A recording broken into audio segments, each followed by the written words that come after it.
Blondina is a young girl who lost her mother and never knew her father. She works at an inn for a cruel owner who beats her whenever he wants. One day, he threatens to sell her to a local baron known for torturing and killing little girls like her to pay his gambling debts. So she runs into the street in tears, terrified of dying like that. She falls to the ground and drops a precious ring from her late mother. Before dying, her mother said it came from Blondina's father and had to be protected no matter what. But Blondina has had enough. She's desperate and needs money to escape her daily nightmare. She goes into a pawn shop. At first, the owner ignores her, but when he sees the ring, he jolts up, demands to know where she got it, then returns with guards to take her away. She is brought to a luxurious place and waits in a corner, terrified. Soon, a man enters and asks about her mother before revealing he's her father, the emperor. A few days after reaching the palace, Blondina starts learning imperial etiquette and rules. As she wakes up, a servant tells her the emperor wants her at a tea party. There, he introduces her to her half-siblings, Lart and Adelaide. He also coldly reminds her of the lie they'll use to hide her commoner background. Officially, she was weak and recovering in another kingdom. After the tea party, Lart corners her in the hall and starts insulting her. She fires back and embarrasses him, which only makes him angrier. While he loses his temper, she stays calm, not even sure why he's so upset. Adelaide steps in to stop it. She clearly looks down on Blondina, but Blondina just smiles, brushes them off, and leaves. On the way back, she hears meowing in the garden. She follows it and finds a small black kitten.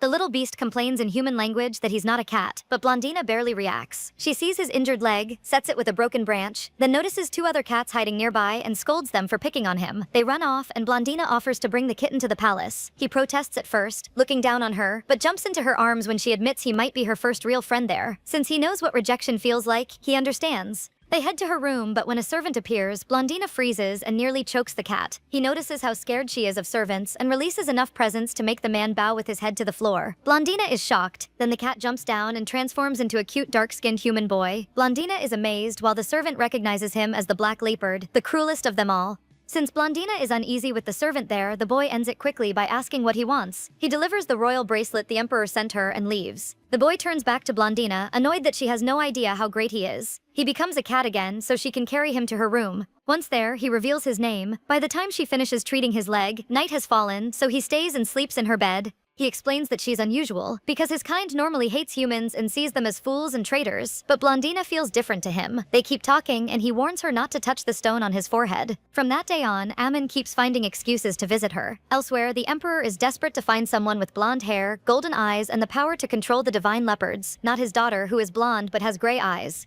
He thinks about Blondina's mother, who had those features but no power. Even so, the emperor truly loved her. To protect her and their child, he left them so he could gain the power of the throne. A few days later, Blondina and her lady-in-waiting Lucy wonder how long it's been since they last saw Ammon, when the cat suddenly appears with a bleeding sparrow in his mouth. Lucy runs out, unable to handle the poor bird.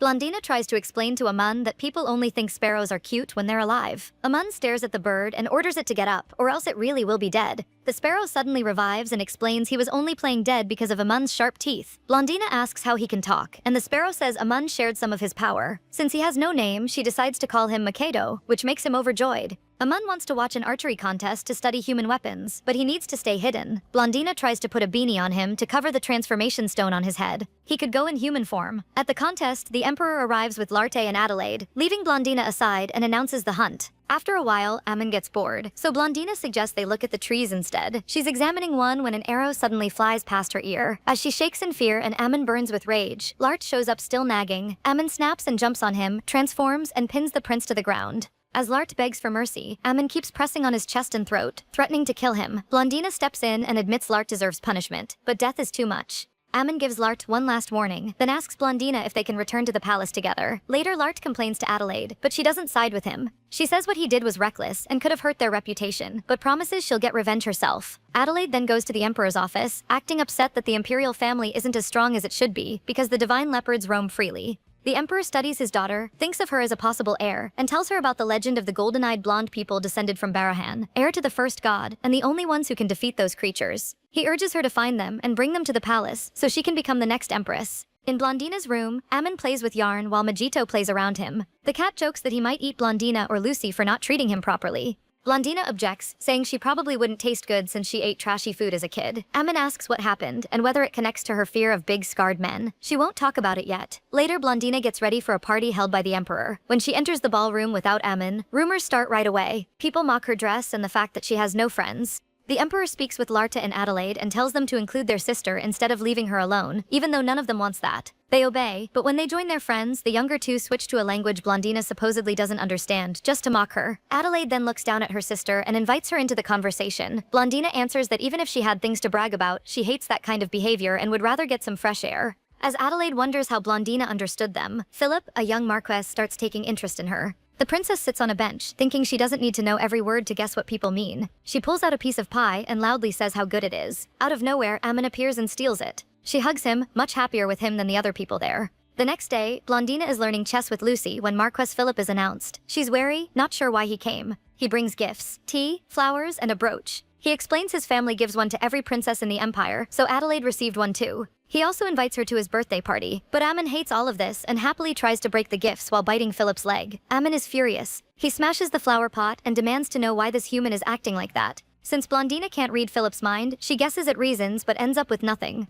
She calms Ammon by hugging him, and he asks if she plans to go to the party. She says she'll think about it. She can't avoid gatherings forever, but she's tired of being looked down on for not knowing imperial customs. Ammon kindly offers to teach her Old Atasian, the language Adelaide and Larty used, so they can't make fun of her anymore. They begin their lessons, and when Blondina wonders how he'll write with his paws, he turns human, leaving her speechless. Blondina tries to protest because his human form makes her really flustered. He notices and teases her while writing Old Atasian words for her to study. She shyly admits she can't read, which isn't a huge problem now, but could be later. So Ammon asks Lucy to teach Blondina Standard Atasian. A few days later, Blondina sits by a fountain in the garden. She tries to read the note Ammon wrote, but gets stuck on a word. That one word trips her up. Then the Emperor appears and reads it for her. He sits down beside her and asks if she's getting used to palace life. He says she looks a lot like her mother, and wonders what her mother's life might have been after him. But Blondina corrects him. She says her mother never loved anyone but the Emperor, even though she knew he would leave them someday to carry out his duty. Back in her room, Lucy tells her Philip sent another invitation, and his birthday party is that same day. Blondina finally decides to go since her Old Atasian has improved, and she feels more ready to face everyone. She turns down Ammane's offer to go with her in human form, which sets him off.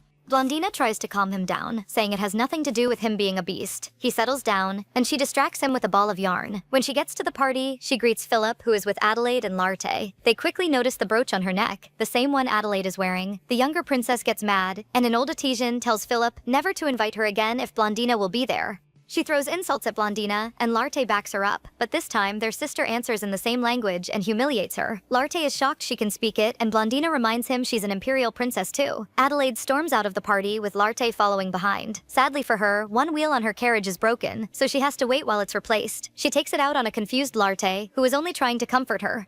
Inside, Blondina apologizes to Philip for the mess. She says she's used to her siblings being cruel, and she has no wish to take Adelaide's place or rise above her. She just wants to live quietly, but Adelaide refuses to see that. She politely asks the Marquess not to invite her anymore, so this won't happen again. That only makes Philip's heart pound harder. Back in her room, Blondina asks Lucy and Majito about the history between humans and divine leopards. At first, they're stunned she doesn't know something so basic, but they explain that humans and divine leopards fought for centuries before finally agreeing to a truce. Then 500 years ago, a descendant of Bajoran appeared with the power to control every divine leopard, so he nearly wiped them out until a black leopard killed him and avenged the others. After so much death, humans and leopards made a second peace treaty. A servant comes in with a bracelet sent as a gift for Blondina. The letter says Marquess Philip is leaving to study in another country. In his carriage, Philip thinks about the princess, getting flustered as he remembers how bold and honest she is, even without status or education. He decides that after his studies, he'll come back and marry her. Sure, he's the best match she'll ever get, since most people wouldn't want a princess with such a messy background. A moon appears while Blondina is trying on the bracelet. His jealousy is obvious when he asks who sent it and why. Then he pulls it off her wrist and storms out. A week passes without a moon showing up, and Blondina starts to worry. That night, she has a terrible nightmare full of slaughter and fighting. She wakes up to Amun poking her face with his paws. He gives her a ring. She loves it, but since it's a little loose, she wears it as a necklace instead. That makes her think of her father, who's been paying more attention to her lately. Amun cuts off her thoughts by demanding she stop seeing Philip because he can give her gifts too and will protect her no matter what. Blondina doesn't really get it, but she assures him the Marquess won't visit again since he left the country, and that she'll always choose her favorite cat. Lucy comes in carrying a pile of branches in her arms. She says they're plants cats really like. Amun grabs one and starts playing with it, so Blondina laughs and asks whether he'd pick her or the branch. Amun looks offended and turns into a human, resting his head on her knees as he says he'll always choose his princess. A while later, the whole imperial family gathers to welcome envoys from another kingdom for a new trade deal. A snake slithers toward Adelaide and she screams, but when it goes near Blondina, she doesn't react at all, so the emperor praises her for acting like royalty. That only makes Adelaide angrier, since she wants their father's praise too. Afterward, Blondina thinks about it all and realizes that even with her father's efforts, she still doesn't feel like she belongs. Then Amun appears and her mood lifts right away. While she's hugging him, a noble from the other kingdom walks over. They talk about the garden, then he reaches a hand toward her. She tenses up at first, but a small black snake slips from his sleeve and curls around her. He says he's happy to meet another animal lover. Amun gets jealous again and tries to attack the poor snake. Another day in the garden, Larte rides past Blondina and Lucy on horseback. He spots them and ends up paying more attention to Lucy. Larte has already been scolded by the Empress for his behavior. Earlier, at a tea party, 2 guests took shots at him for not knowing basic Old Etesian. That set him off, and he threw tea at them. After getting reprimanded, he walks through the garden angry at how society treats him. Then he overhears Lucy trying to persuade a servant not to quit serving Lady Blondina, and it hits too close to home because people always come close for their own gain, then turn on you once they think you're useless. He can't understand why Lucy stays loyal to Blondina, who has no real power at all. During dinner with the imperial family, he keeps staring at Lucy. That night in bed, he's still thinking about her. It frustrates him because he should be with someone powerful enough to help secure the throne, not falling for the daughter of a fading noble house. In the garden, Lucy and Blondina talk about an upcoming horseback riding contest. And when Blondina admits she's never ridden before, her lady-in-waiting takes her to watch people practicing nearby. Lart, out riding, spots them and blushes. Amun doesn't like that and starts showing off, which leaves Blondina confused. She figures he's only doing it to impress Lucy. Then they hear a scream. Lart has fallen from his horse and is now on the ground, with a sprained ankle and feeling miserable. Lucy rushes over to help him. He tries to stand with dignity but falls again. He gets caught by Lucy, who tells him to sit so she can treat his ankle. Lart is deeply embarrassed the whole time. He almost snaps at her to leave him alone when he gets up, but she ignores him and helps him walk anyway. Later that night, he thinks about her and about his father teaching him that a good emperor never falls in love. Years pass and Lucy and Blondina are fully grown.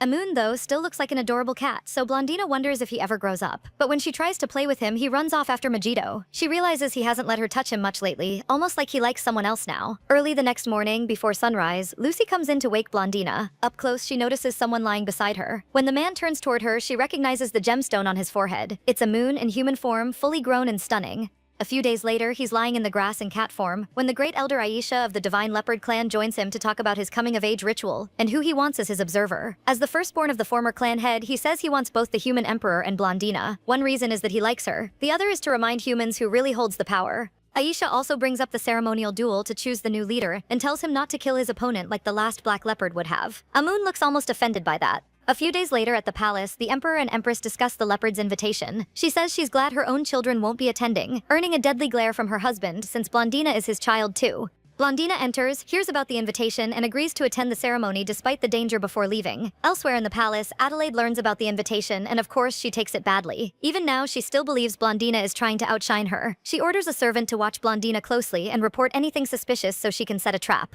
In Blondina's room, she and Amun seal letters to send to Lucy. She asks why he never told her about the ceremony and whether she needs to prepare anything so she won't mess up. Amun proudly says he'll handle everything, which makes her think of how commoners propose marriage. That sends Amun into a new level of embarrassment. She explains it's only because she and Lucy are now old enough for marriage, and that catches the leopard's attention right away. Blondina gets annoyed, thinking he's only so interested because of Lucy. She changes the subject and asks when the coming-of-age ritual will happen. 3 days later, as Blondina gets ready to leave for the forest, the Emperor comes to wish her a safe trip. That leaves her confused for the entire carriage ride. When she arrives, 2 cheerful young leopards welcome her. They'll be part of the ritual too. That night, the ceremony begins with the 3 leopards standing before their observers. Blondina is amazed by it all, but also a little scared since she's the only human there. When the elders declare the ritual over, Amun walks to Blondina, and she drops to her knees. She finally understands that Amun truly is one of the divine leopards, and that she is almost nothing next to him. But when Amun snaps her out of it, she throws her arms around him right there in front of the whole clan. Then he takes her to his home to rest, and she learns he not only has his own house but lives there completely alone. At his place, Amun offers her a chance to wash up, so she takes her cape off and he instantly thinks she's about to undress in front of him. She teases him for it, remembering how cute and shy he used to be. That also makes her realize she hasn't seen him in human form for years. Certain she wouldn't even flinch if he changed in front of her as a human, she heads to the bathroom. Aman stays behind, red-faced and flustered. Later, Blondina and Aman lie awake in bed. He keeps thinking about how she dropped to her knees during the ceremony. Worried, he asks who hurt her so badly in the past. She hesitates, then tells him about the time she had to work at an inn just to survive because she was poor. The next day, they ride Daisy back toward the human empire. On the way, bandits attack, planning to rob her or worse.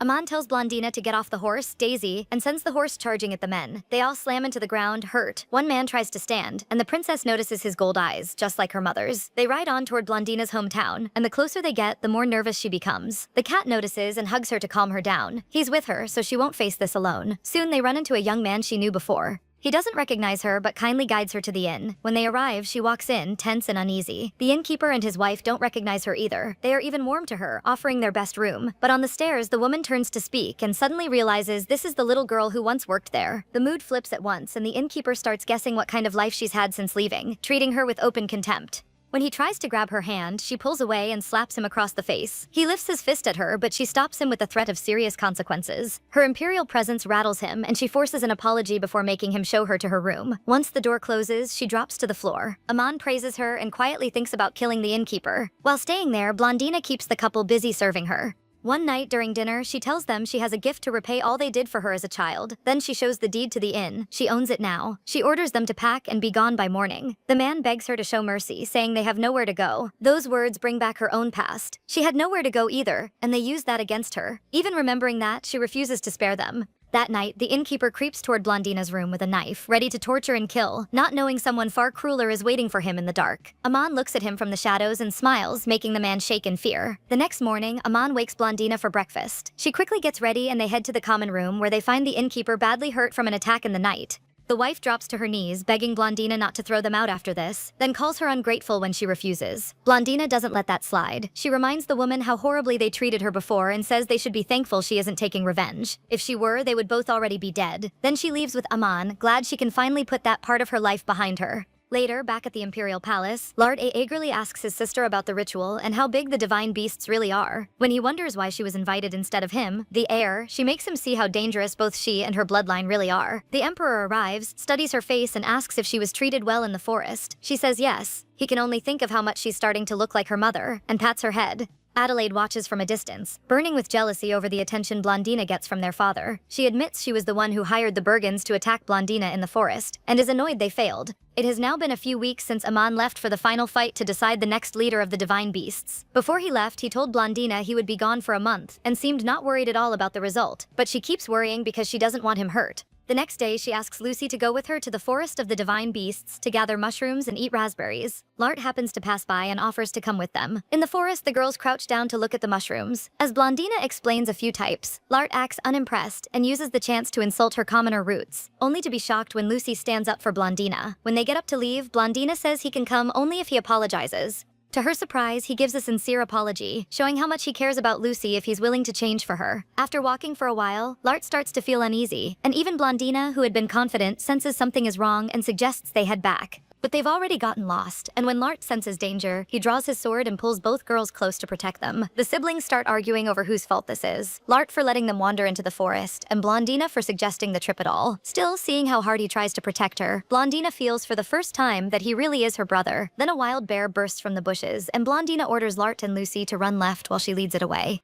Lart objects, but it's too late. She's already running and calling for Amun. A little farther on, she falls, terrified, but still glad Lart and Lucy had a chance to escape. As the bear closes in, she thinks of her little cat and shuts her eyes. A sharp scratching sound rings out, and when she looks up, Amun is there in his grown leopard form. Blondina stops him from killing the bear, saying it only attacked because of her. Then she suddenly remembers Lucy, and Amun scolds her, saying she should never have been in the forest while the magic is unstable. They go look for the others, and Lart jumps in fear when he sees Amun, while Lucy recognizes him and relaxes. Amun acts especially gentle with Lucy, and Blondina feels a sting of jealousy. Amun escorts all of them back to the palace. The girls thank him, and the beast tells Blondina he'll be sleeping with her tonight. When she stares in confusion, he asks if she's afraid of him and says that no matter what, she can't be because she belongs to him. In her room, with Amon on the floor beside her bed, Blondina grows uneasy. She asks if he likes Lucy, and he immediately says yes. That answer hurts because she finally understands why she loves having him near. It's because she's in love with him. The next day, during family tea, Lart gets scolded by the Emperor for recklessly leading them into the forest of the divine beasts. The day before, he had already told Blondina he'd take the blame because she was the one who risked herself to save them. The Emperor asks about the beast who escorted them back, and Blondina explains she became friends with one during the coming-of-age ceremony, giving him an idea for improving ties with the clan through an official invitation to the palace. Lark, who knows the truth about Amon, teases Blondina and asks about Lucy. Their easy back and forth annoys Adelaide. Lark then mentions Marquess Philip Rodson, who left years ago and has finally returned, which sparks Blondina's curiosity. Back in her room, Majito begs Blondina not to scare him like that again after getting lost in the forest. She promises, then turns to Lucy and asks two things: who she likes more, Amon or Lark, and who she'd marry, Amon or Lark. Lucy answers the first with Ammon and the second with Lark. In the palace dungeons, Adelaide meets a blonde man with golden eyes. Back in Blondina's room, Majito is completely confused. How can Lucy want to marry Lark if she likes Ammon? Lucy explains that liking Ammon isn't the same as loving him, and besides, he's a beast while she's human. That night, Blondina keeps thinking about it all. Then Ammon appears behind her, instantly lifting her mood. She hugs him tight, but he pulls back, much more aware than she is that they're both grown now. She asks if he was hurt in his ritual battles, and whether saving her yesterday caused problems. He tells her he's now the leader of the Divine Leopards, so no one can command him anymore. Elsewhere in town, Philip Ronson returns from studying abroad and can think only of seeing Blondina. A few days later, Lark comes to Blondina's room and asks her to give Lucy some time off so he can take her to the opera. She agrees, but when he invites Lucy, Blondina watches with a little jealousy at how happy they seem. Thinking of Eamon, she says out loud that beasts and humans aren't meant to be together because they're different races. Eamon, who is standing right behind her, is instantly set off. He snaps that none of that matters to him, and he didn't come this far just to be rejected for that reason. Blondina calms him and leans into him. While they hold each other, Ammon asks if she's still afraid of how he looks, and she says no. She admits she was worried at first, but not anymore. And when she says she could never be afraid of him, he blushes hard and suddenly runs off, smashing the door on the way out. 2 weeks later, Blondina is playing chess with Majito, distracted by Ammon, who's been gone ever since he stormed off. When Philip Rodson is announced, Blondina lets him in. He kneels to greet her and offers a bouquet of red roses. Then he asks her to take a walk and catch up after so long apart. But Blondina worries Majito won't be able to keep quiet, so she sends him away. Philip is caught off guard, but he accepts it and leaves. Looking at the flowers, Blondina isn't fooled by what the Marquess wants. Her goal is completely different. She wants humans and Ammon's kind to join forces. Right then, Ammon appears, acting oddly shy. She hugs him, happy he finally came back. Then he spots the bouquet, stiffens with jealousy, and smashes the vase. Angry, he tells her never to let random men into her room again. He even says she belongs to him, and her room is his territory, so he'd gladly tear out any intruder's throat. After calming down, he lies beside her with his head on her lap when she asks why he hasn't used his human form lately. His answer is simple. He transforms and pulls her into his arms. Blondina is left speechless by how beautiful he looks. He lowers her onto the bed and kisses her hands and arms, then her cheeks and jaw. Still, she's painfully slow to understand what he wants because he's always affectionate in beast form too. Even so, she can't deny she likes it. Ammon admits he avoided this form because he feared he might scare her. Then he hugs her tight and she stops him, saying that's enough kissing for now. With a smirk, Ammon asks to sleep in her bed that night since he's in human form, and she shyly agrees. Seeing how innocent she is, he decides to let it go for now. Elsewhere, Adelaide visits the Emperor in his office and complains that she misses him. He suggests they travel together after the ceremony for the divine beasts. Then she casually asks why he stopped searching for Barahan's descendant. She says she'll continue looking for that person, reminding him it was his order years ago. He keeps it in mind as a backup if Blondina can't win over the beasts, and hands Adelaide a key. She vows to do her duty. When Larte is announced, she leaves. The prince asks about Blondina's mother, but the emperor knows he's really here because of Lucy, not that woman. He tells Larte to become such a strong emperor that no one dares question his choices or take what is his. The next day, the hunting tournament begins, this time in the Divine Beasts forest. The emperor opens the hunt, and Blondina quickly gets bored. Sure, Adelaide will get most of the game again. Then she spots Philip Rodson on horseback. While the hunters are away, the ladies wait together for them to return with their game, chatting about the event. Then one mentions a big black leopard roaming near the palace lately, which makes Blondina tense up. She knows they're talking about Ammon. He's grown too much to sneak around like before. Larte is the first to return from the hunt and places a fox in front of Lucy, shocking everyone, including Lucy herself. Adelaide hates it and scolds him for choosing such a woman.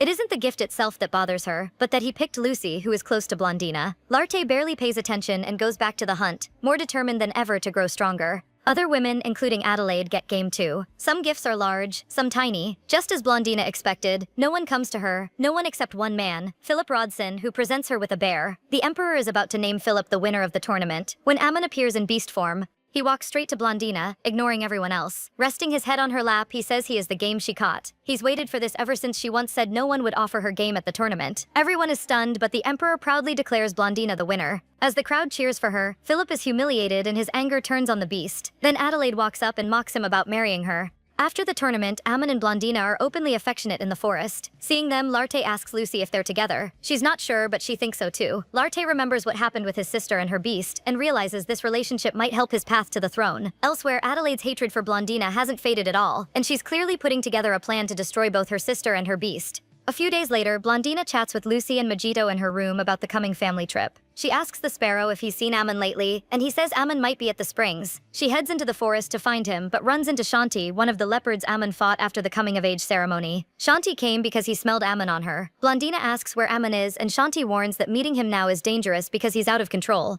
Still, Shanti lets Blondina ride him to find Ammon in the forest. Since it's his first time meeting a human, he's excited and keeps asking Blondina about her relationship with Ammon. When they arrive, Blondina introduces herself and says he can use her nickname. But Ammon suddenly appears and harshly shuts that down, making Shanti leave. Blondina asks if she's bothering him, and he answers by turning human and asking if she'll let him leave his mark on her body, so everyone will know she is his. He moves closer and closer, and finally, after all this time, he kisses her. Then he lays her down on the ground, still not pulling away from her lips. Ammon admits he's close to losing control, even though he doesn't want to hurt her. In the end, he just holds her in the field. Later that night, back in her room, Blondina thinks about what happened in the forest. She had been so sure Ammon liked Lucy that this still feels unreal. That night she dreams she's back in the forest, meeting a beast that looks like Ammon. She gives him the power to speak with her magic, but just as she says her name, Lucy calls her and wakes her up. Lart and Lucy both look at the princess with concern because she's so pale. Lucy is sharp enough to guess something happened between Blondina and Ammon. She tries to get Blondina to say more, but Lart cuts in to talk about his stallion being ready to mate. That makes Blondina realize the amazing time she had the day before might have just been because of mating season. Later, Ammon comes to Blondina's room. She tries to explain what his touchy, affectionate behavior means in the human world and warns him to be careful.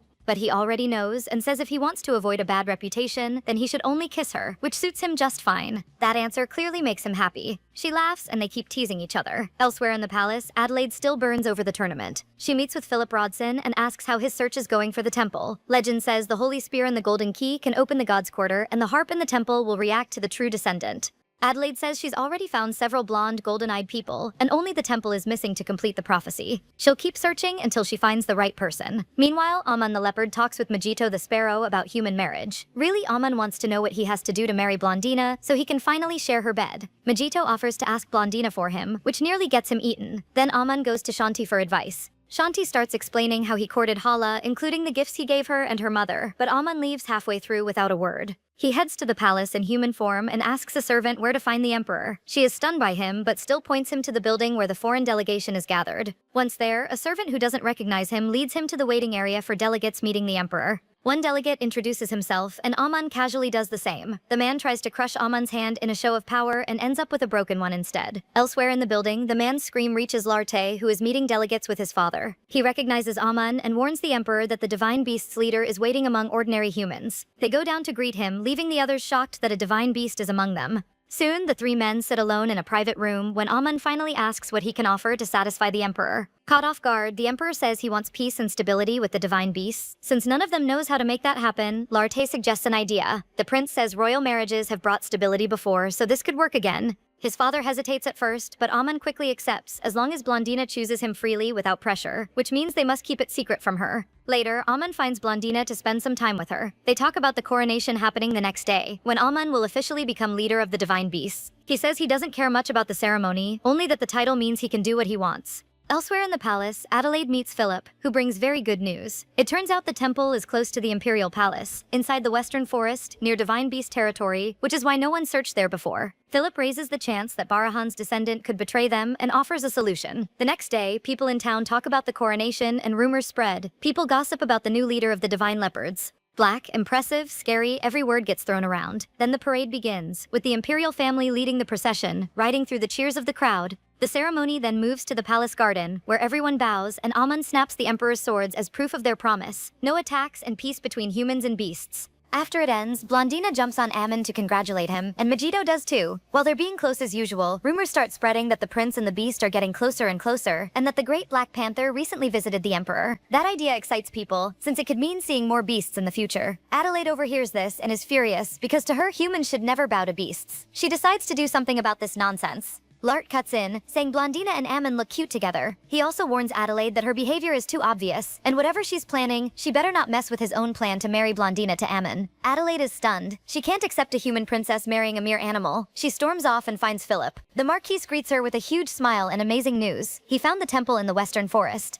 They now stand at its door with guards and possible descendants of Bajoran. Adelaide opens it with the golden key, and they go inside. Among the golden-eyed candidates, the first two fail to make the harp sing, but the last one unexpectedly succeeds. The princess is on cloud 9. At last, her dream is within reach. She orders Philip to kill the others, then turns to the young man and asks his name, Joseph. The descendant of Bajoran is named Joseph. She offers him a gemstone to swallow if he wants to live. He's forced to obey, giving Adelaide full control over him and through him, the divine beasts. Back at the palace, Ammon clings to Blondina, complaining that she's leaving him behind during her family trip to the Zervan Peninsula for the ice festival. She insists he can't come, making up excuses when really, she just doesn't want the imperial family and nobles to see how clingy and affectionate he is. A few days later at the peninsula, Blondina, Lart, and Lucy are having tea. Blondina is already bored with the trip, and Lart is worried because Lucy has been sick since they left. Then two young nobles enter and introduce themselves as Ruberos and Clea de Hill, the same siblings who mocked Blondina when they were kids. They ask to join them for tea, and the young man silently stares at Lucy, clearly demanding her seat. Lucy gives it up with a bow, and he sits down, which instantly irritates both Lart and Blondina.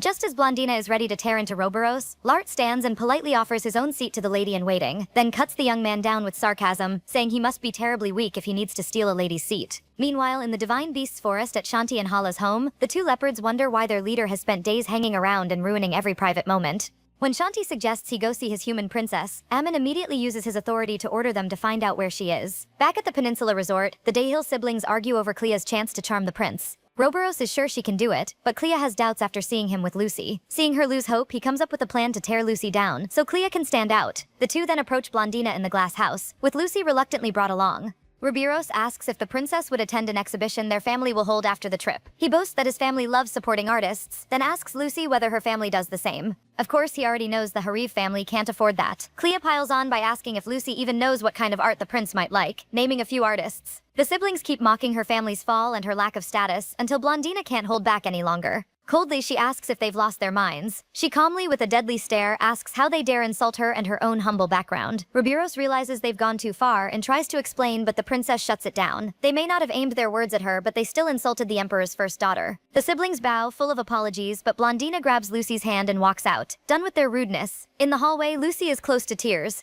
She says sorry for being so useless and unimportant beside the princess. Blondina comforts her, reminding Lucy that she's not just the friend of the emperor's first daughter, but also the friend of the future emperor and the current leader of the divine beasts, and all of them care deeply about her. Lucy feels incredibly thankful to serve such a kind and generous princess. Later, Ruberos and Clea join Adelaide and Philip in her room, still ashamed over what happened with Blondina. But the younger princess only smirks and encourages them, promising her support in teaching her sister a lesson, especially since no divine beast is here to protect her. Philip seems uneasy, but Adelaide brushes it off as just a harmless prank. The next day, out in the snow, Blondina sits on a sled while a painter works on her portrait. She's freezing when suddenly the dogs turn aggressive, barking wildly at everyone. Then they yank the sled with Blondina still on it, racing toward the frozen sea where the ice is too thin to hold that much weight. Lart orders everyone to save his sister at once, fully aware of the deadly danger. Behind him, Adelaide, Philip, Ruberos, and Clea are horrified, knowing this disaster happened because of them. But while the Dayhill siblings fear for their own fate, Adelaide secretly gloats, thinking she may finally be rid of Blondina. As for Blondina, she's terrified, trying to stop the dogs with only Megito's useless little help. She spots the water ahead and decides a few broken bones are better than drowning, so she jumps from the sled into the snow.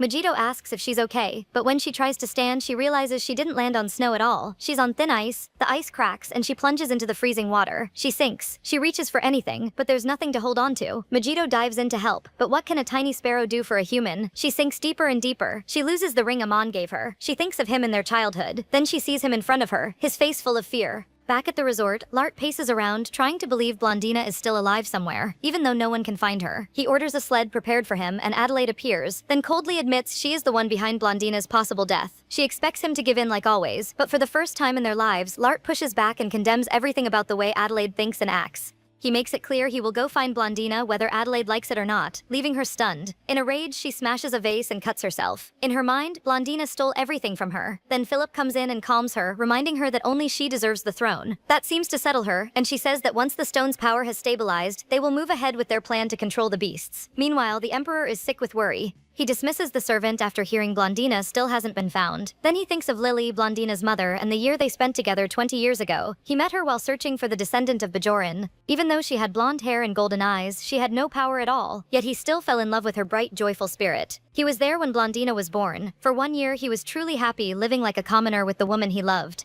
But his duty as emperor called him back, and Lily let him go, telling him to return to where he belonged. After that, and until he met Blondina again, those memories grew dim, so every time he looks at his daughter, he feels crushing guilt for leaving them behind. He tried to make her happy in the palace, hoping to repay Lily somehow. Elsewhere, in a house deep in the forest by a warm fire, Amun shakes his princess awake. It's that dream again. She is dying, bleeding, yet not sad, because she uses her magic to give the beast before her the strength to wait until they meet again in her next life. Blondina suddenly opens her eyes, unsure if she's still dreaming. Amun looks ready to cry as he pulls her into his arms, unable to stop saying her name. Blondina remembers what happened and scolds him for coming alone to such a dangerous place. But Amun barely hears her. He only regrets not finding her sooner, because he had been waiting patiently to imprint on her. He says he never wants to feel that fear and despair again after learning she was missing, and swears this will never happen again. Later, Blondina gets hungry and waits for Amun to bring food. Majito calls her outside to show her a beautiful white leopard. Amun returns with a bag and scolds her for standing out in the cold. Then he notices the creature and instantly gets jealous. This time, Blondina is the one lecturing him, saying he needs to be nice to other leopards since they're the same species. He finally gives in and says they need to leave soon because the Emperor and Lart are searching the area. The Emperor questions whether bringing his daughter into his life only ended up putting her in danger.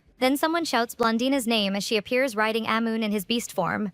She runs into Lart's arms, surprised to see his tears and how worried he looks. She apologizes for vanishing and even teases him about his very unroyal face. Amun notices the Emperor hanging back. He turns back into a human and calls him out for how he's treated Blondina. He says the Emperor only saw her as blood, never as a real daughter until now. Amun bluntly tells him Blondina's childhood was miserable because he never truly cared for her, not before bringing her to the palace, and not after making her a princess. All she got from it was pain and loneliness, even if she somehow managed to survive it. He warns him not to suddenly play father now, and tear open her old wounds again. Still, seeing how much the Emperor regrets everything, he also tells him to apologize and ask her forgiveness. The problem is, she may never give it. That choice is Blondina's alone. Luckily for him, Blondina is kinder than anyone. He thanks Amun for speaking honestly, but the beast says he wasn't being nice at all, and makes it clear his threat is real. The Emperor walks over to the princess, deciding to finally act like her father. He bows and gives her a sincere apology. Blondina is shocked. She can't fully forgive him yet after everything she went through. Still, she's at peace with her life now. They head back to the resort, where Blondina gets a much warmer welcome than she expected. Lucy runs into her arms, crying with relief. The only one unhappy to see her back is Adelaide. The youngest princess still isn't done. Philip grows more and more worried about her state of mind and starts doubting where his loyalty should lie.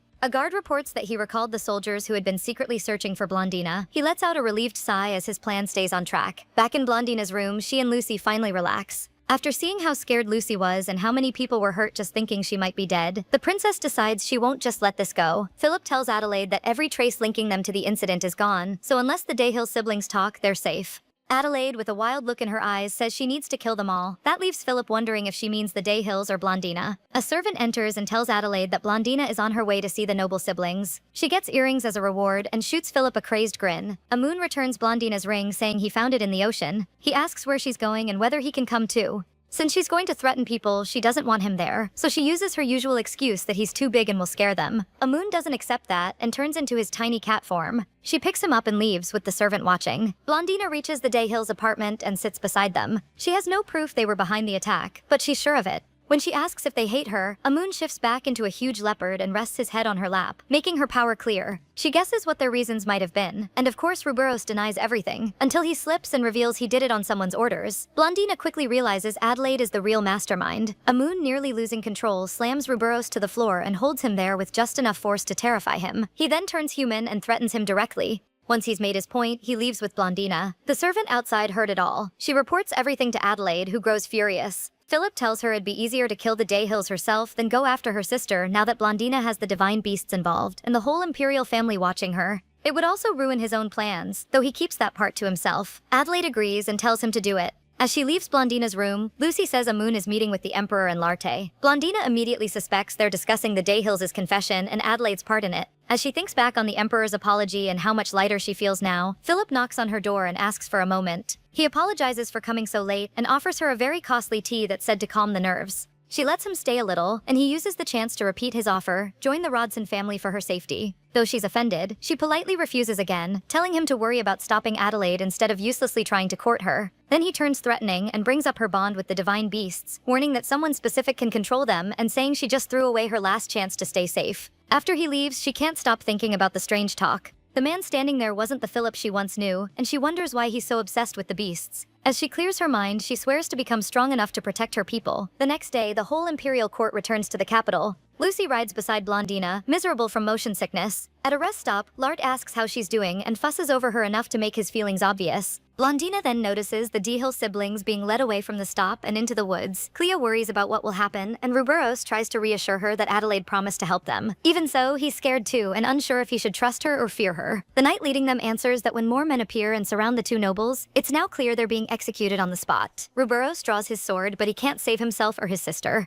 Before dying, he curses Adelaide. Larte later tells Blondina, Lucy, and Amun what happened. To most people, their deaths are being passed off as an accident, but those who know about the attempt on Blondina's life are calling it suicide. Blondina quickly goes over everything and feels something is wrong. She rushes to the cliff where they were found, with Amun right behind her. There they find Clea's glove in the snow, a sign they may not have jumped willingly. Amun smells it. The glove carries the same herbs used on the dogs. From his reaction, they realize a huge amount may have been used before. Still, one glove isn't enough to prove the siblings were involved and then killed by the real culprit. Blondina gives up on finding proof and asks Amun for help. Adelaide offers condolences to the Dihil Duchess and says she'll sponsor the family's remaining heir in memory of the dead siblings. She then leaves in her carriage, trying to convince herself this was the only right choice and that she has to keep moving. The carriage suddenly stops, and Blondina climbs in with Aman. He leaves the sisters alone and sits up by the coachman. Adelaide shoves Blondina and hurls insults at her, making Aman slam the carriage as a warning that he's close. He's barely holding back, only because Blondina asked him to. That gives Blondina control of the talk. She shows Adelaide a pouch and asks if it holds the herbs she gave the Dihils. Adelaide clearly panics at the sight, so Blondina keeps bluffing. She claims the siblings left this as evidence with the glove found at the cliff, which points to Adelaide because they were once her followers. Adelaide's reaction confirms to Blondina that she really was behind it, but the younger princess quickly regains her composure and smirks, realizing Blondina has no real proof. She's sure Ruberos used all the stimulant, so the pouch may not even be the right one. Blondina then threatens to use what's inside on the horses. After all, if the pouch is empty or Adelaide is innocent, she has nothing to fear. But Adelaide does fear it. She can't tell whether Blondina is bluffing or serious. Blondina stops there, having learned everything she needed. She says she never stole anything from Adelaide, and Adelaide has to stop before she hurts more people. She adds that she knows Adelaide is after the divine beasts, which means Blondina was never the one taking what was hers. Adelaide is the one crossing the line now. Before leaving in Amun's arms, Blondina gives one last warning: take responsibility before it's too late. Adelaide erupts, screaming that she'll never stop. Amun runs through the snow with Blondina on his back. He stops when he notices she's worried she may really have ruined her sister's life. In the end, she's just glad her plan to shake Adelaide worked. Amun tells her to rest while he takes her somewhere special. She wakes in a field of pink flowers. Amun appears in human form and says he found this place on his way to the peninsula and wanted her to see it first. He places a flower crown on her head, confesses his love, and kisses her. Adelaide sits alone in her room, drinking tea and replaying what happened in the carriage. She can't understand how Blondina knew about Philip without ever meeting him since the hunt. Right then, as she considers whether she should get rid of him, he walks in with good news. Joseph has finally awakened the power to control the beasts. Philip starts leading her to him when her spy servant appears and asks to speak. The servant is very nervous. After hesitating, she says she wants to stop spying. Adelaide doesn't get it, since she pays her well. But the young woman keeps thinking about the Dihils and how she may have been dragged into it, which made her realize she's in danger around the princess. She uses her sick mother as an excuse and promises never to reveal Adelaide's secrets. Against expectation, Adelaide seems understanding until she snaps again. Adelaide doesn't believe the servant will stay quiet and orders Philip to kill her. He obeys while the woman screams. In the forest, Joseph keeps training with a trapped leopard in front of him. He hopes this power can finally lift him out of his miserable life. Adelaide arrives. She's eager to see how far he's come. Joseph asks if he'll die if he fails. He says Philip told him that the magic stone he swallowed lets Adelaide decide whether he lives or dies. She smiles and says that if he obeys, he has nothing to worry about. The Marquess finally shows up, and the test begins. They enter the Divine Beast Forest, and Joseph stays tense even with all their care to avoid being seen. They soon find a sleeping beast covered in butterflies. Adelaide tells Joseph to use his power. He's nervous, but manages to control it. He orders the beast to tear off the butterflies, and it obeys. When he pushes further, he loses control because he's still too weak. Adelaide feels both pleased and annoyed because he truly has the gift she needs, but he still has a long way to go. She praises his effort and promises him a reward once they return to the palace. As they head back, the beast they controlled blocks their path, furious about what they did. It roars that humans once bowed to the leaders of the beasts, only to betray them now with Bajoran's descendant. An archer fires at it, but it does nothing, and Philip steps in front of Adelaide, who looks more smug than scared. She boasts that she's taking back what belongs to her, which only makes the beast charge at her. Joseph, terrified because his life is tied to Adelaide's, manages to control the beast and stop it. Then he pushes even further, making it rise and bow before them. He's thrilled, realizing he can control not just the beast's body but its mind too. Adelaide sees the same thing and breaks into wild laughter. Blondina and Amun sit at a table, with her planning the coming ball while he's bored out of his mind. She reminds him the event matters because it supports peace between humans and beasts. He leans in to kiss her, but Lucy and Majito burst in carrying grapes. They all pause and chat about the ball until Lucy suddenly asks Amun if he knows proper etiquette, and of course he has no idea what she means or why it matters. She warns that even if people won't insult him directly, they may mock Blondina because of his bad manners. She says human nobles are like a jungle. You play by their rules or get eaten. Amun still doesn't get why human opinions matter, but Blondina agrees with Lucy and starts teaching him basic table manners. He stays unconvinced, and Blondina begins to lose hope. But Lucy won't quit. She keeps pointing at Blondina. Thankfully, it takes a bit, but he finally gets the point and sits up straight. Blondina is amazed, and Lucy is ready to begin the real training. Amun barely pays attention while Blondina explains the different glasses and utensils on the table. Instead, he bites her cheek, making her blush with Lucy and Majito still watching. Majito attacks Amun, sure he was trying to eat the princess.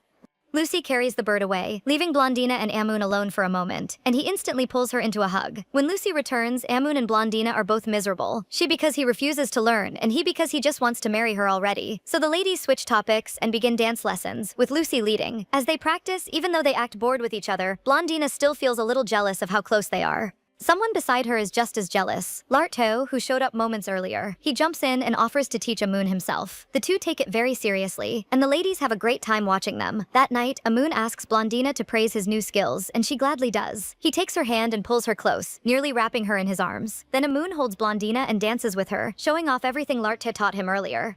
There's no music, but neither of them cares. They only look into each other's eyes, dancing under the moonlight. Blondina thinks back to when they first met and what she has always felt for him. He tells her he loves her and asks her to love him back. She smiles and says she'll always stay by his side because that's where she belongs. He looks surprised at first, then deeply moved and unable to speak. He hugs and kisses her again and again, happier than ever. Blondina dreams again of that beast who looks like Aman and the young woman who looks like her. They talk about people who are coming, people the beast doesn't like. While they embrace, Blondina wakes from the dream, hearing Lucy call her. Her lady-in-waiting tells her to get ready because today is Aman's party. For the occasion, Blondina puts on her most beautiful gown. The ball is breathtaking. The emperor clearly worked hard on it, and Aman even suggested a masquerade so everyone could mingle without caring about race, age, or rank. Blondina notices Aman chatting easily with the emperor and Larte, which surprises her since they were never that close. Then a strange man approaches Blondina, and she realizes he's a divine beast in human form. He asks odd questions about her scent and whether her future child with Aman would be human or beast. Another beast yanks his ear to shut him up as Blondina grows more and more uncomfortable. She introduces them as Hala and Shanti, and Hala proudly introduces the baby she's carrying, Zen. They leave Blondina staring after them, remembering they were just little kittens with Amun at the coming-of-age ceremony not long ago, and now they're expecting a baby. She remembers Amun acting like a spoiled kitten the day before, and finally starts wondering if that means they're really in a relationship.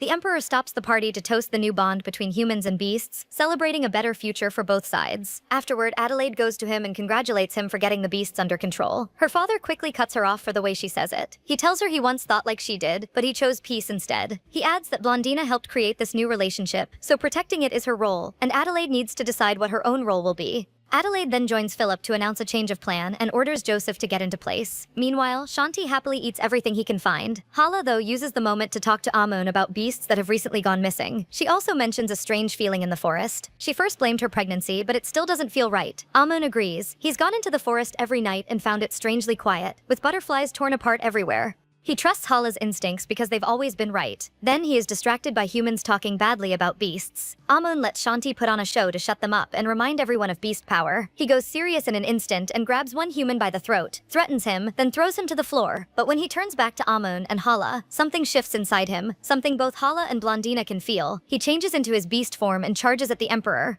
In the corner, Adelaide orders Joseph to make the beast attack him. Shanti comes within a breath of killing the emperor, but Amun reaches him in time and grabs his head to stop him. The emperor ends up on the floor with Shanti over him and halberds pointed at the beast. While Hala scolds the father of her child for what he did, Amun asks the emperor if he's alright. The human Shanti attacked starts shouting that the beast must answer for this. Surprisingly, the emperor is the one who defends his new allies. He tells the Marquis his duty is to protect his people, including himself, and he would betray the beasts if he had to. But he won't do that if they only struck because of humans. Now calmer, Shanti steps in to apologize and ease the tension. Even so, Amun stays troubled by what just happened. Adelaide praises Joseph for doing so well. She urges him to keep training until he can control the Black Beast too, and reminds him to stay loyal only to her. The emperor is being treated for the injury he got in the fall. Seeing this, Hala scolds Shanti even more, and the poor beast says he has no idea what happened. He was only playing until someone tampered with his mind. That makes Amun rush over to examine him. He noticed Shanti's eyes briefly change to the same color as Blondina's. Amun decides to ask Elder Aisha, the oldest beast in the clan, if she knows what it means. He then goes to Blondina for a hug before they return to the party. A little later, Amun and Blondina rest after dancing. She praises his new skills and jokes that he almost seems human now. He lifts her onto the balcony railing and suddenly seems uneasy. She urges him to say what's on his mind, so he takes a breath and finally says it.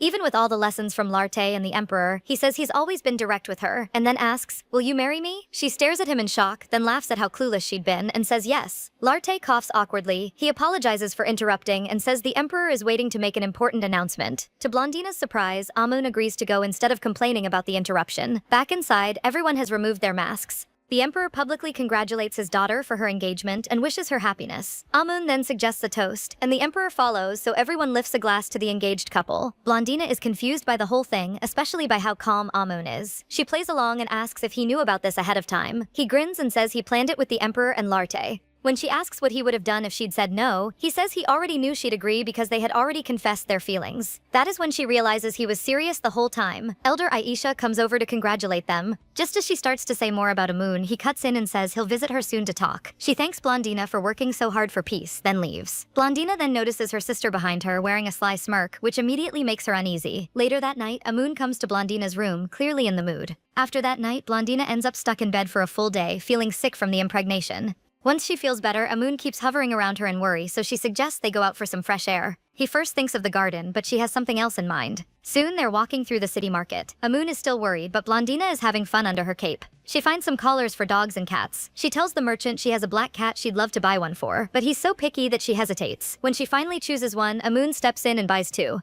She asks why two, and he says one is for him and the other is for their future kitten, adding a teasing joke. Then she notices two happy kids playing nearby, and they remind her of when she and Amun were little. She realizes just how much joy he brought into her life and promises to stay with him forever. He also thinks about his life before and after meeting Blondina, how it went from miserable to finally feeling like he belonged. On the way back to the palace, Amun tells Blondina that the next day he'll meet Elder Aisha to carry out his duty as leader of the divine beasts. In the forest, Aisha meets Ravi, one of the missing beasts. She quickly notices his eye color and knows he is being controlled. She asks who is behind it, and Joseph steps out, with Adelaide right behind him. Aisha is shocked to see the human princess because that means humans may be trying to start another war. She urges Adelaide to turn back before she is left with even more loss and regret. Adelaide puts a hand on Joseph's shoulder, a clear signal to act, and says she will regret nothing because everything is going back to where it belongs. Aisha fights off the young man's power long enough to make him question himself. Adelaide sees him struggling and gives him a cold look, making it clear failure means death. So he switches tactics and sends Ravi at the elder, who can barely hold him off. Amun and Blondina lie in bed, hugging, trying not to fall asleep. She asks if he thinks she really took everything from Adelaide and wonders what she ever did to make her sister hate her so much and go this far. At last she drifts off, promising Amun she will protect him no matter what. He kisses her forehead, then leaves to meet the elder. Blondina dreams again about the woman who looks like her. A blonde man with golden eyes walks up to her, calling her Raffian.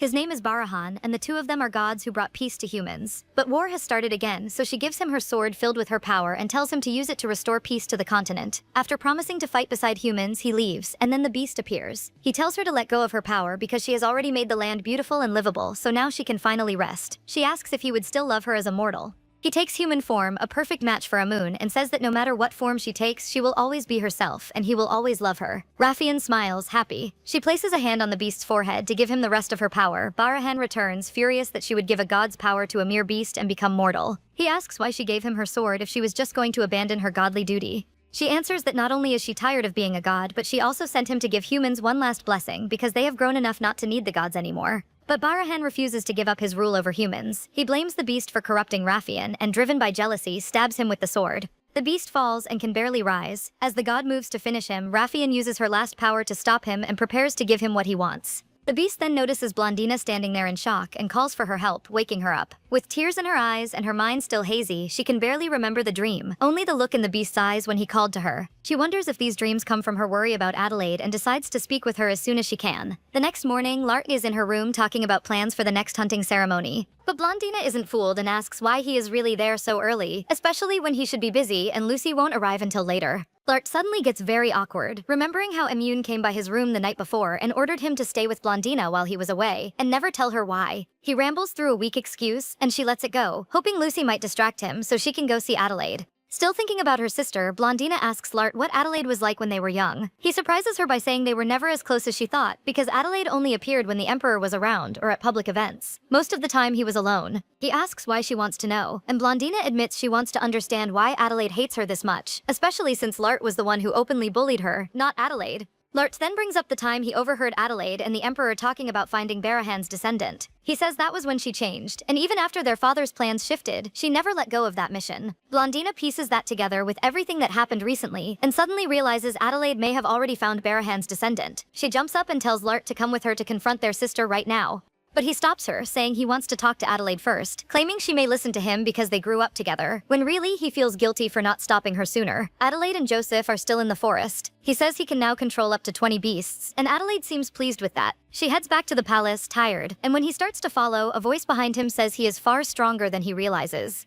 It tells him to find something in the temple if he wants to grow even stronger, so Joseph repeats this to Adelaide. At the palace, they find Lart outside Adelaide's room. He asks her to have tea with him, saying it has been a very long time. She agrees, and as they head inside, Lart asks who the man with her is, since he clearly isn't just a servant. He also asks if she truly found Barahan's descendant, and she answers with a smile that she did. Lart tries to tell her her actions are pointless, because humans and beasts are finally at peace through the treaty, but she ignores that and lays out her belief that true peace means humans must hold complete power over the beasts, and to make that happen, she will become empress. Lart is stunned, but he quickly pulls himself together and tells her she is dangerous, and no matter what, he will stop her from becoming empress. He says that aside from Barahan's descendant, who is basically no one, she has no support or real plan to claim the throne, while he supports their father's path and has Blondina and the divine beasts on his side. He warns her to stop now so everything can still be forgotten and they can move on. He gives her 24 hours to decide before he acts to protect the people he loves from her madness. After he leaves, Adelaide tells Joseph to come with her, using the time Lart just gave her before he goes to the Emperor. Lart returns to Blondina's room, only to learn she has gone to the Beast's forest, and Adelaide has too. Trigger warning, this part includes heavy violence and may not be right for younger viewers. Blondina paces in her room, worried about Adelaide and what she is planning.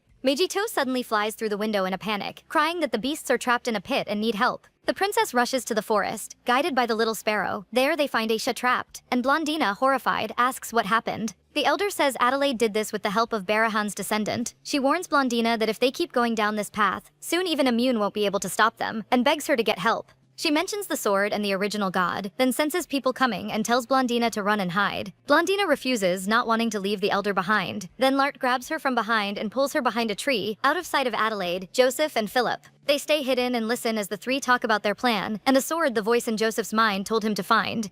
That confirms for Blondina that the sword is real, that it may be the same one from her dreams, and that Joseph is really hearing Barahan's voice. After they leave, Blondina tells Lart to go tell their father everything so they can make a plan to protect the people, while she handles something else first. As Immune searches the forest, he finds a bloody piece of clothing that smells like Aisha. That gets confirmed by Shanti, who also catches another scent from the ball. Immune crushes his fist in anger, realizing someone invaded his territory. At the temple, Philip tells Adelaide he won't go inside. Instead, he'll stay alert in case Larte makes a move. She agrees, and he leaves with his guards, clearly preparing something suspicious that wasn't in the plan. Adelaide and Joseph enter the temple. She worries because he's nothing like the shy, scared boy from a few months ago. She's starting to think he's out of control. He uses his power to reach the sword, takes it, and says it's time to begin. The moment she understands what just happened, Immune, Shanti, and Hala appear in beast form. Furious, Adelaide panics, but Barahan inside Joseph's body just smiles. He can finally get rid of the black beast. Immune threatens Joseph, not knowing Barahan is really in control. The man doesn't flinch and strikes first with the sword. Then when Immune says the weapon means nothing with Shanti and Hala under his control, the two leopards turn on their leader and bite him until he bleeds. Even though Immune could beat them, he won't fight back because their baby could get hurt. Behind Joseph, Adelaide cheers as her plan gets back on track. Immune holds on as long as he can, and when he's close to breaking, Rathian appears in his mind to push him on. He thinks she's Blondina, but that alone is enough to help him break free.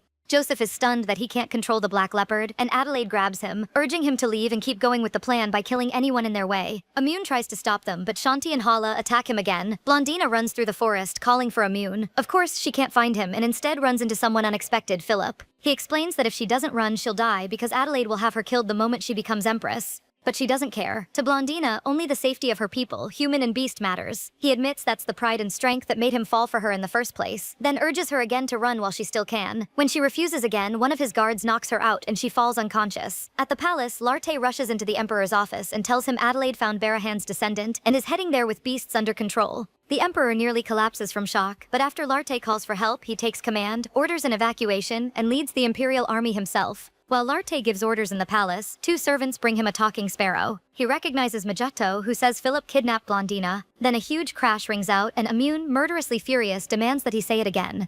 Magetto flies to him and explains more about the kidnapping, so Larte and Amune confirm Philip is behind it, even if it makes no sense. Amune tells Magetto to lead him to Blondina and takes off. The Emperor comes to Larte and asks about the noise. The prince quickly explains everything. Then a guard cuts in to report that Adelaide has arrived at the palace. Adelaide searches the palace for her missing sister. She assumes Larte hid her somewhere. Philip arrives, apologizing for being late because he got lost on the way back. That makes Adelaide realize he's also a suspect in Blondina's disappearance. He tells her what's happening in the palace, and she orders Joseph to send beasts after Blondina since she can't have gone far. The Emperor appears and immediately asks Adelaide if she truly found Barahan's descendant. She reminds him of the promise she made as a child, and he congratulates her for carrying out the family's duty. But he says he was wrong. Using that power was never the answer to peace. So to make up for it, he draws his sword and attacks Joseph. Adelaide jumps between them to stop her father and threatens him with the beasts. She leaves in tears, convinced she's doing the right thing so she can finally return to the peace she had as a child, if that's even possible. Far from the palace, Blondina wakes up and struggles to untie herself. When she finally does, one of Philip's servants tells her they need to switch carriages, so she buys time by using her status and asking questions. A guard comes in and threatens her with his sword to make her move. She knocks him down and runs. The guards chase her and someone grabs her.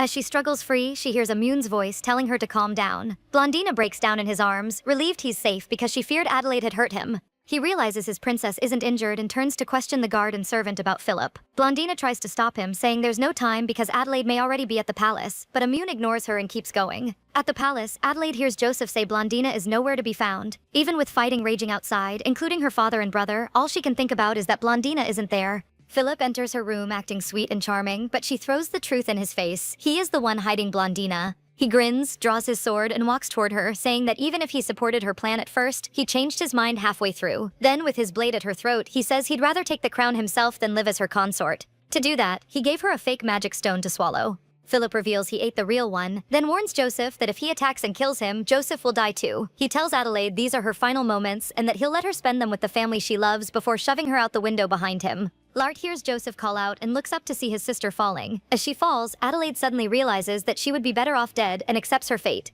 The Emperor catches her before she hits the ground. Joseph turns on Philip, but Joseph is gone from that body now. He tells Philip he never swallowed the stone and that a god like him can never be controlled. The young man realizes something is very wrong and tries to fight back, but Barahan stabs him with his own sword. Then he steps to the window and watches the chaos below. Someone suddenly shouts that Princess Blondina has arrived with Amun. Lart runs to them and holds his sister, relieved she's alive and safe. She hugs him back, just as relieved. Amun asks about the Emperor and Adelaide when Barahan appears, saying the princess died for nothing. He introduces himself as the ancient god and calls Blondina Lafian, making Amun object because the goddess died long ago and never reincarnated as Blondina. Barahan sends 2 beasts at them. Amun charges the god, dodging his possessed friends, while Lart shields Blondina, who feels helpless and guilty. Barahan appears behind her and grabs her by the throat. Amun leaps at him in rage, but gets blocked by the other beasts. Barahan keeps choking Blondina and tells the raging beast to wait his turn. When he suddenly feels something stab him, the princess has grabbed his sword and driven it into his chest. The move works. Barahan drops her in shock, realizing the body he's using can die. Amun uses the opening and bites into his arm, almost tearing it off before the other beasts pull him back again. Blondina coughs, trying to think of a way to save Amun, who's in terrible danger against the god. She spots Lafian's sword nearby and tries to reach it, but her legs won't move. She slaps them, ordering herself to move so she can help Amun the way he always helped her. Then she remembers the ring filled with his power and how she absorbed it before when she was in danger. While Barahan keeps bragging that he'll finally kill the beast he hates, she grabs his hand, distracts him, and starts draining his power. When he realizes it, Barahan yanks her by the hair to throw her off, but she clings on, her eyes turning gold. Amun leaps at the god one last time, and this time fatally wounds him. He rushes into Blondina's arms, holding her tight in relief. As she basks in saving the one she loves, Barahan rises and stabs. Neither Barahan nor Amun can believe it. Amun feels Blondina's arms go slack as she collapses, dying after taking the sword in her chest to protect him one last time. She looks him in the eyes, touches his cheek, and tells him she loves him and is glad her last moment is with him. Then she closes her eyes for the last time. From a distance, Barahan watches, shocked that killing Blondina didn't restore his powers. Larte stabs him in the back, eyes ice cold, his face covered in blood, and tells the god to die already.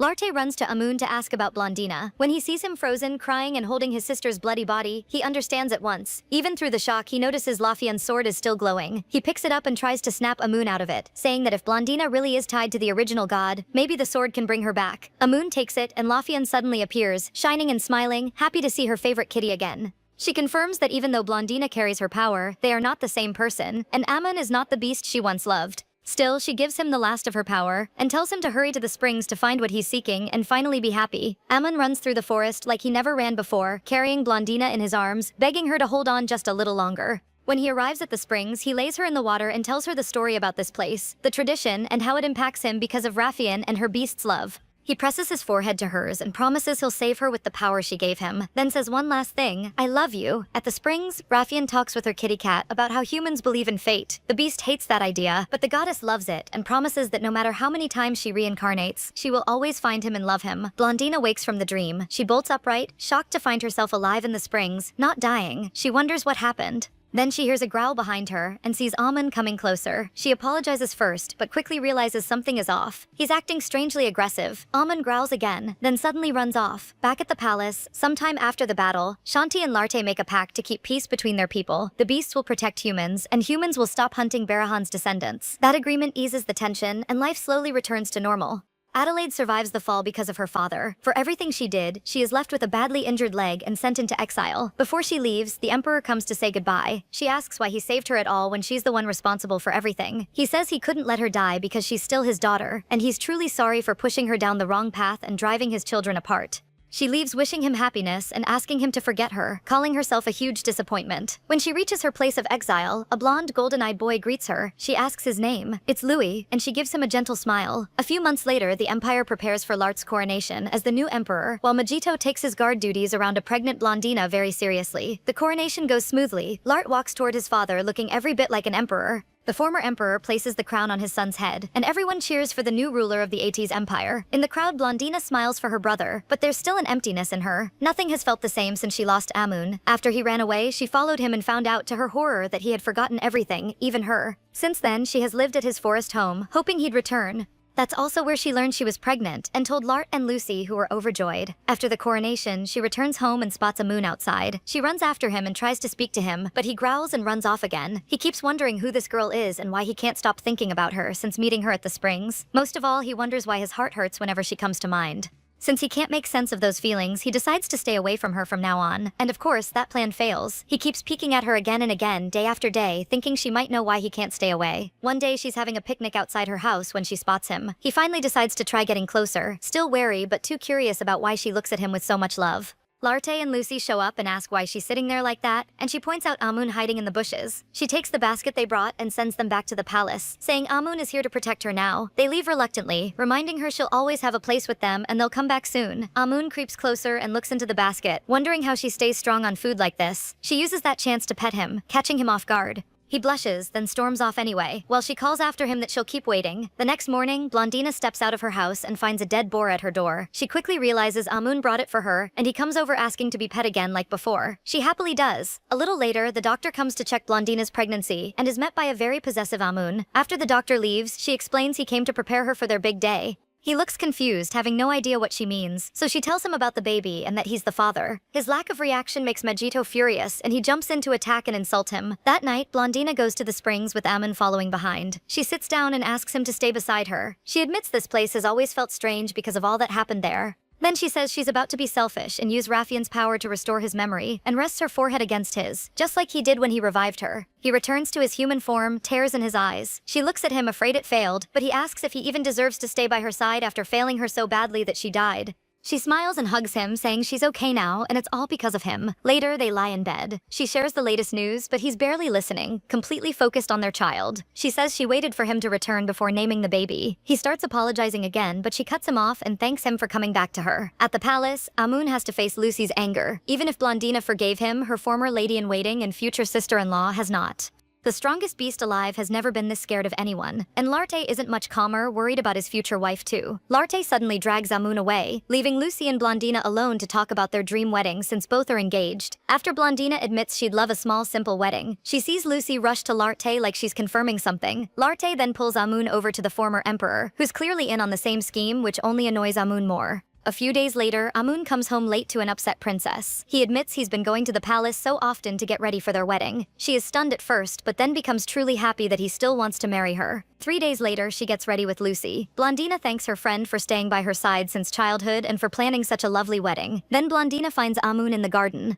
His jaw drops at the sight of his bride, and after pulling himself together, he takes her hand and leads her to the ceremony. With her father Larde, Lucy, Aisha, Hala, Shanti, and Zen watching, Blondina and Amun vow to love and support each other until death parts them, just like they did centuries ago. The newlyweds take a walk through the palace so Blondina can get some exercise. As she scolds Amun for being too protective, she spots Megiddo in a corner looking upset. She asks what is wrong, and he admits he's worried that he's too loud and talks too much. That makes him ask if she'll still love him once the baby is born. He says Shanti and Hala change, just like everyone else, after having a baby, so he's scared of being left behind. She reassures him because he was there whenever she needed help, so there's no way she'd neglect him. Megiddo apologizes to the baby for being jealous, then immediately starts bickering with Amun again.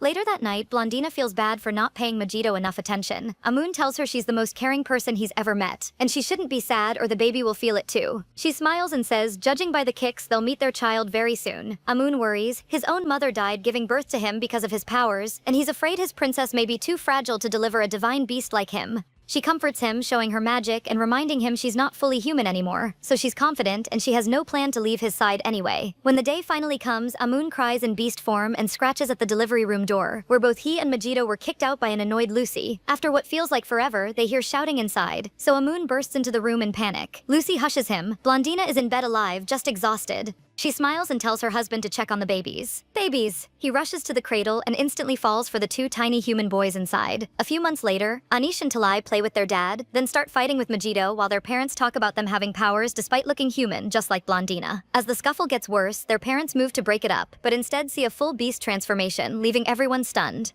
Amun laughs in relief. His sons are divine beasts too, and Blondina survived bringing them into the world. He's never been happier. Watching them fight reminds Blondina and Amun of their own childhood, when Amun used to fight Hala and Shanti. Megiddo, still stuck in the middle, yells for help. Shanti and Amun joke about how troublesome their kids are when Zen asks why they're all outside the forest. Shanti points to Hala, back in human form, practicing for the archery tournament with Blondina and Lucy. Then it's Blondina's turn to shoot, and when she hits the target perfectly, Amun loudly brags about how amazing his kid's mother is. He watches her laughing with Hala and Lucy and remembers how lonely she used to be as a child, smiling at how far she's come. Lucy steps up to shoot next under Lark's worried stare, and when she hits the target, he proudly shouts that everyone should throw a party for the Empress. Amun and Shanti can only stare at how emotional he's become since the wedding. Zen, Anish, and Talai notice two wolves nearby and run off to play with them, thinking they're friends. Later that evening, Blondina offers Amun some time away from the kids for his birthday.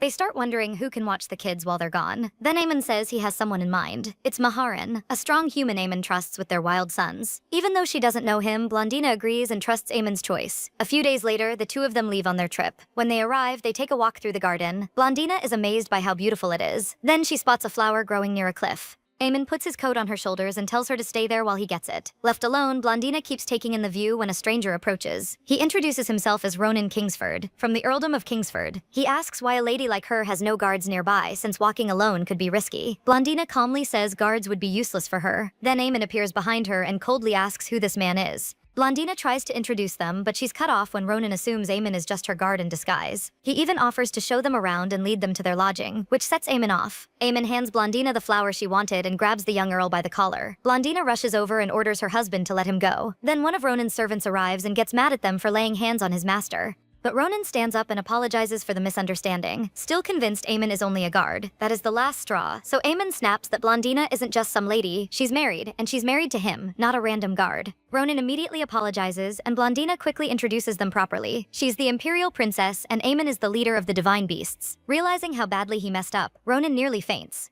He then bows at a perfect right angle and hurries off with his servant. Blondina calms Amun and thinks the young earl might actually be useful later since he seems decent, so she plans to introduce him to Larte. Amun keeps grumbling, so she turns him into a kitten to make him reflect on how possessive he's being. Ronan soon returns carrying a huge pile of gifts. He begs the princess to accept them as an apology for his rude behavior. She agrees, but only if he comes to the palace to meet the emperor. He accepts, and the matter is settled. Ronan then asks where Blondina's husband went, and notices the cat by her feet. As petty payback, she says she has no idea whose cat it is, which makes Amun furious. That evening, back at the inn, Amun sulks like a child. Blondina kisses his cheek to make him stop, and it works.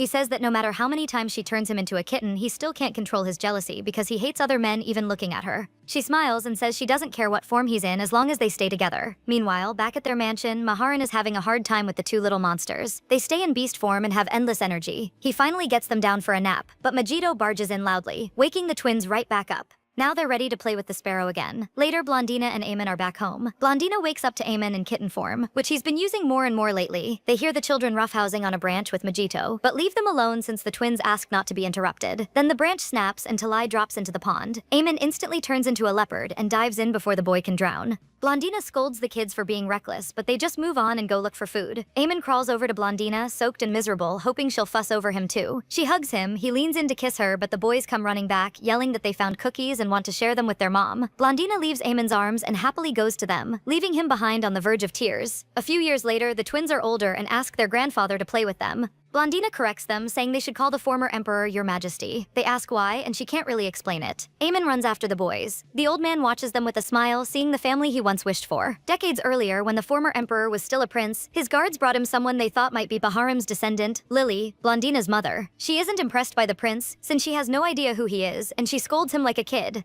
The knights are offended, but the prince is impressed by her nerve. He takes her to the temple, and when they learn she isn't the one he wanted, he offers to escort her home himself to make up for how they treated her.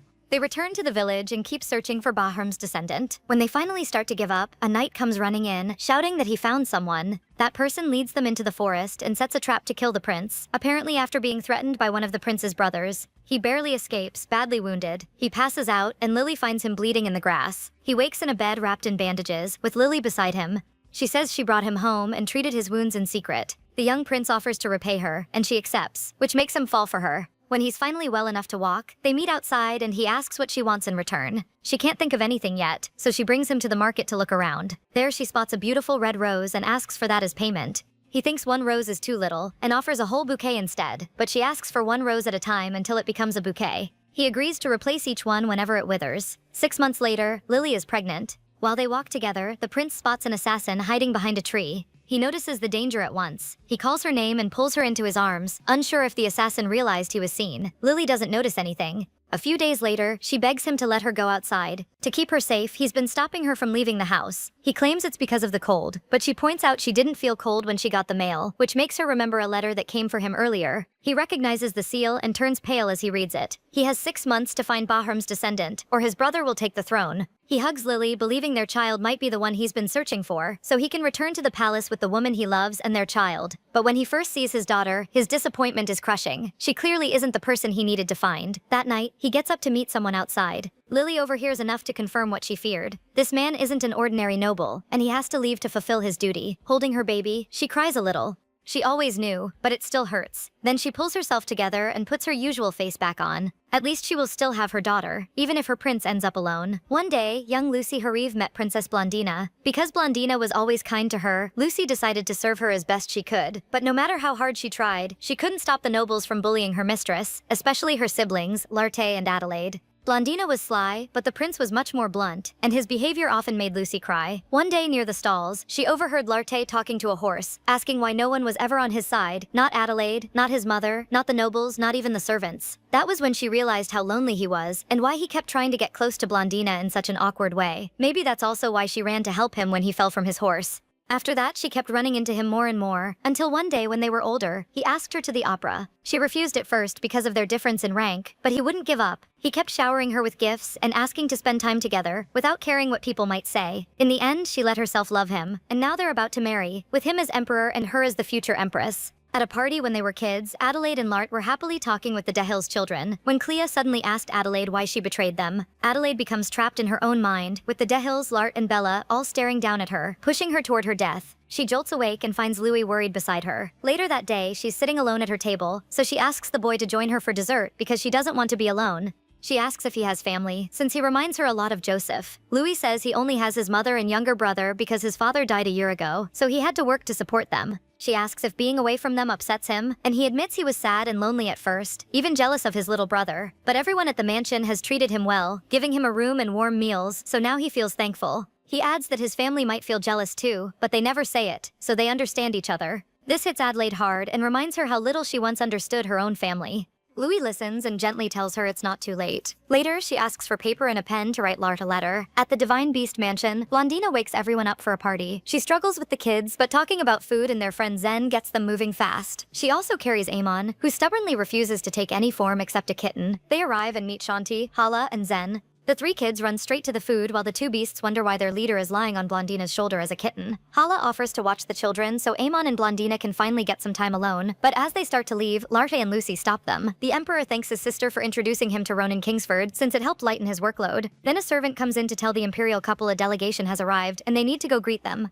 That makes Amon very happy, but when the delegation finally arrives, Blondina comments on how beautiful their hair is. Amon can't take it anymore. He changes back into his human form and complains that she never looks at him now and only notices other people. Blondina finally understands why he had been acting that way, and she hugs him, telling him she's always only cared about him. Then Anish and Talai rush over for hugs too, and Blondina and Amin lift them up, promising they'll stay happy together forever. And with that, the story is truly over. And that's the whole story, guys. This was I Raised the Best Well, and oh my god, I actually did it. All 107 chapters start to finish, done and done. I know how much you guys hate when recappers leave you hanging halfway through a story. Same, honestly. So I made sure to give you the complete experience from Blondina running away from that awful inn all the way to her babies turning into little leopards. Like, we earned that happy ending together. If you made it this far with me, you're literally my favorite person. Drop a little something in the comments telling me your favorite moment. Was it when Amin beat up Larta? When Blondina finally stood up to the innkeepers? Or that whole spring scene that had me sobbing? I need to know. And please, please, please hit that like button and subscribe if you're not already. It genuinely helps me so much, and lets me keep bringing you full, complete stories like this one. No cliffhangers, no part 47 coming eventually, just the whole tea from beginning to end. Kisses, and see you next time.